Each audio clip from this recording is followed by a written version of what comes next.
नवरात्रि का 7वां दिन था। पूरे गांव में भक्ति भाव का माहौल था। मंदिरों में घंटियों की गूंज, भजन कीर्तन और जय मां कालरात्रि के जयकारों से वातावरण पवित्र हो चुका था। उसी गांव में एक गरीब लेकिन सच्चे दिल वाली महिला रहती थी। उसका नाम था सीता। सीता बहुत परेशान थी। उसके घर में कई दिनों से अनाज नहीं था। उसका छोटा बेटा बीमार था और उसके पास दवा के पैसे भी नहीं थे। फिर भी उसका विश्वास कभी नहीं डगमगाया। उसने सोचा, आज मां कालरात्रि का दिन है। अगर सच्चे मन से पूजा करूं तो मां जरूर मेरी मदद करेंगी। रात का समय हुआ। गांव के सभी लोग मंदिर में पूजा के लिए जा रहे थे।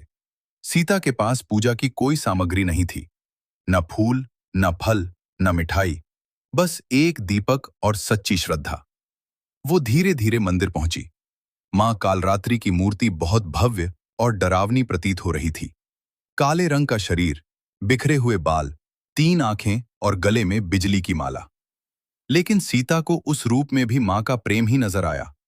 उसने हाथ जोड़कर कहा, मां, मेरे पास आपको चढ़ाने के लिए कुछ भी नहीं है, बस मेरा विश्वास और मेरी प्रार्थना है।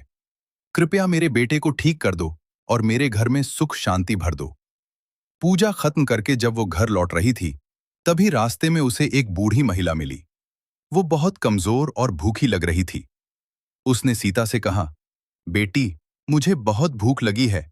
क्या तुम मुझे कुछ खाने को दे सकती हो? सीता के पास कुछ नहीं था। बस थोड़ी सी रोटी बची थी जो उसने अपने बेटे के लिए रखी थी। वो कुछ पल के लिए रुकी, लेकिन फिर उसने वह रोटी उस बूढ़ी महिला को दे दी और कहा, मां, मेरे पास यही है, आप इसे खा लीजिए। बूढ़ी महिला मुस्कुराई और बोली, तुम्हारा दिल बहुत बड़ा है बेटी। मां कालरात्रि तुमसे बहुत प्रसन्न होंगी। इतना कहकर वह अचानक गायब हो गई। सीता हैरान रह गई, लेकिन उसने इसे एक चमत्कार समझा और घर की ओर बढ़ गई। जब वह घर पहुंची तो उसने देखा कि उसका बेटा पूरी तरह स्वस्थ होकर खेल रहा है। घर में अनाज से भरे बर्तन रखे हुए थे और पूरा घर रोशनी से चमक रहा था। सीता की आंखों में आंसू आ गए। तभी उसे एक दिव्य स्वर सुनाई दिया, बेटी, मैं ही वह बूढ़ी महिला थी। तुमने सच्चे मन से मेरी पूजा की और दूसरों की मदद की, इसलिए मैं तुमसे प्रसन्न हूं। जो भी भक्त सच्चे दिल से मेरी आराधना करता है, मैं उसकी हर परेशानी दूर करती हूं। सीता ने हाथ जोड़कर कहा, जय मां कालरात्रि। उस दिन के बाद सीता का जीवन पूरी तरह बदल गया।